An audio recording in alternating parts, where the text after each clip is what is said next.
Exactement, Julien. Victor Lieberman a donc fait une visite surprise dans une base militaire de l'armée israélienne de la division sud, face donc à la bande de Gaza au sud d'Israël. Une visite de quelques heures où il a pu rencontrer les soldats et des colonels de l'armée israélienne. L'occasion pour le ministre de la Défense de les remercier pour un travail extraordinaire, je cite ces mots, et il a rappelé la politique de Tsahal qui ne change pas lorsqu'un manifestant de la bande de Gaza se rapprochera trop près de la barrière de sécurité ou lorsqu'il tentera de l'endommager ou même de pénétrer dans le territoire israélien, eh bien les soldats israéliens doivent le neutraliser immédiatement. Telles sont donc la politique de Tsahal et la politique du ministre de la Défense qui ne change pas.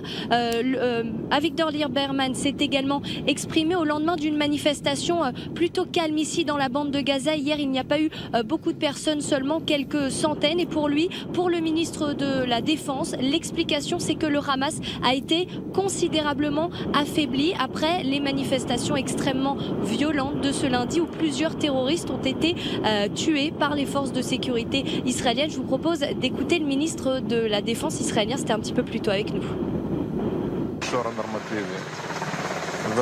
Tout d'abord, je voudrais souligner que la direction du Hamas est une troupe de cannibales qui considère ses enfants comme des armes.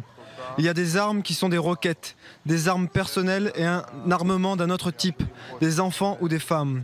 Aussi, tout ce qu'ils veulent, c'est obtenir la liberté de construire leur capacité militaire, de se procurer des armes et sans aucune volonté de reconnaître l'État d'Israël. D'accepter les conditions du quartet, ils ne sont pas prêts à renoncer au droit au retour. Leur objectif, c'est la levée du blocus, mais pas pour construire leur économie.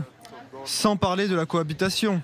Ils veulent la levée du blocus pour se livrer au trafic d'armes, poursuivre la construction de leurs forces sur le modèle du Hezbollah.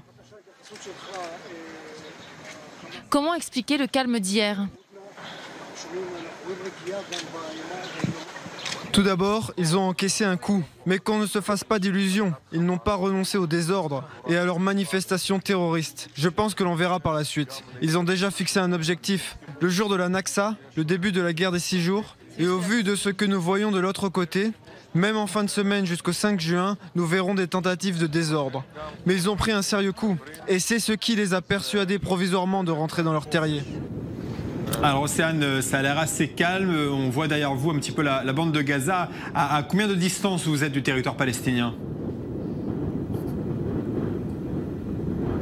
Alors on est à quelques centaines de mètres et en effet Julien, pour l'instant tout est extrêmement calme. Vous le voyez donc derrière moi, les bâtiments qui sont donc au sein même de l'enclave palestinienne et vous voyez cette place sûrement avec le drapeau palestinien. C'est ici le symbole de ces mobilisations. D'habitude il y a des milliers de personnes et là vous le voyez, tout est extrêmement calme. Il n'y a aucun manifestant. Côté israélien, il y a énormément de soldats qui sont déployés ici. Nous avons vu des tanks, il y a des ambulances, il y a aussi beaucoup de camions de pompiers pour répondre aux éventuels incendies lancés par les cerfs-volants, des incendies causés par les cerfs-volants lancés par les manifestants palestiniens dans le but donc d'endommager le territoire israélien. Tsahal qui est donc sur le qui-vive après donc au lendemain de la Nakba, la catastrophe en arabe qui commémore donc la création de l'État d'Israël et puis après au lendemain aussi de la journée de mobilisation, une manifestation extrêmement violente. C'était ce lundi, on l'a vu,